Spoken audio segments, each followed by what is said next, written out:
later is here. This is actually going to be a spoiler-free review. So off the bat, this feels like a soft reboot, and if you think, or you thought that it's going to be like 28 Days Later, it's not. I think the trailer was a little bit misleading, and my suspicion is it was to protect the opening weekend. So this was directed by Danny Boyle and written by Alex Garland, who made 28 Days Later. Now they deal with 28 Months Later, the film before this one and the sequel to 28 Days Later, very quickly, because the last time we saw it, there were zombies, raised zombies, running towards the Eiffel Tower. Nope. Britain is cut off from the world and is a pariah state, if it's even a state at this point. So we meet a group of survivors on an island that is, for part of the day, connected very narrowly to the mainland, and it's father Jamie and son Spike that are the focus here, because they go onto the mainland for a sort of rite of passage, raid zombie style thing. That sounds safe for a 12-year-old, doesn't it? But yeah, they kind of get to grips with the mysteries, the great stuff about the mainland, and the horrors, and there's plenty of horrors. The key here, though, is that the wife and mother of Jamie and Spike has a mystery illness, and there's a local hermit that they need to talk to that might hold the key to this. So the location of this movie and how it makes it feel makes an awful lot of sense, because they're out in the wilderness. It's very green, it's very vibrant. You can have that with something that is horrendous and horrible in a really bad world. But obviously the first movie, 28 Days Later, very dour, very grey, it's a city, completely different. And on that, I think that's a really good difference, both from a storytelling perspective and also cinematography. This movie does look beautiful. Now, the father and the son, as you would hope, are the standout performers. And when I went on, there's an entire generation that have now, maybe even two at this point, that have grown up post-Rage virus. And Spike worships Jamie. He worships his father. And as the movie goes on, he goes to the mainland, he's seeing all these different things.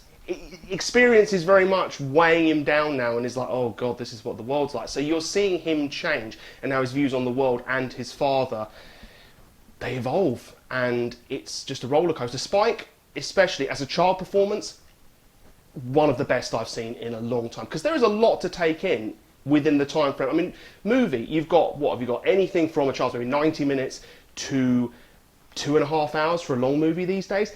Even a 2.5-hour movie, that's not a lot of time to get in the changes and make it sound natural, rather than, oh, I like you and worship you. Oh, now I view you as different because I found out these things. You have to make it seem natural. That is the challenge, and they did a really good job of this. Also thought it was really cool that when they showed past sequences, which kind of felt dreamy, even when the characters hadn't experienced themselves, they still actually showed the sequence, which for us, and I go on about the movie length, which makes it difficult for us to actually immerse ourselves in the world, not for this movie, but just movies in general, it added a lot of depth that we needed. So that was a great idea. They didn't just go, oh, this happened, by the way, I think we needed to see it. And I've already mentioned that I like the cinematography, but yes, they did use a bunch of iPhones. Yes, they did stick to how they were doing, or closer to how they were doing the original in this sense. And I thought it was quite cool, especially when they used the iPhones for action sequences.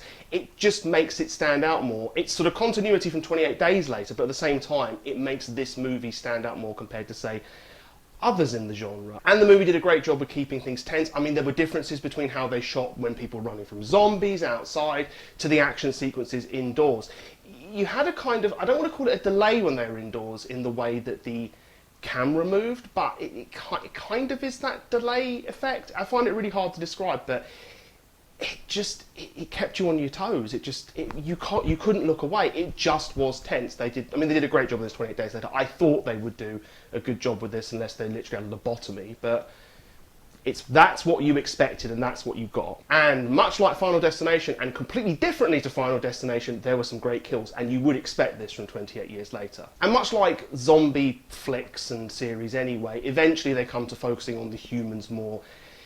I would like someone to actually maybe change that, because it does become a bit samey. However, felt like the zombies were a bit of an inconvenience, to be honest, and that's what I mean by the soft reboot, because it felt like this was just a vehicle to get their movies made. Like, if we go with the 28 years, decades, months, if we go with that franchise, the 28 franchise, we will get our movie made and financed.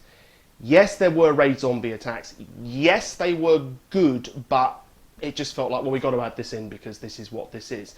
And that, I kind of felt like maybe you should have just started a fresh thing, because when you released 28 Days Later, it was a fresh thing. I know this has a bigger budget because of it, but it's not actually a big deal, but it's just kind of one of those things. It irked me a little bit with that. But at its heart, this film is a survival drama, and that's what I meant when I started by saying I think the trailer was a bit misleading, because 28 days later, obviously it's survival, but there's loads of zombies in it, loads of raid zombies, and that's a big focus.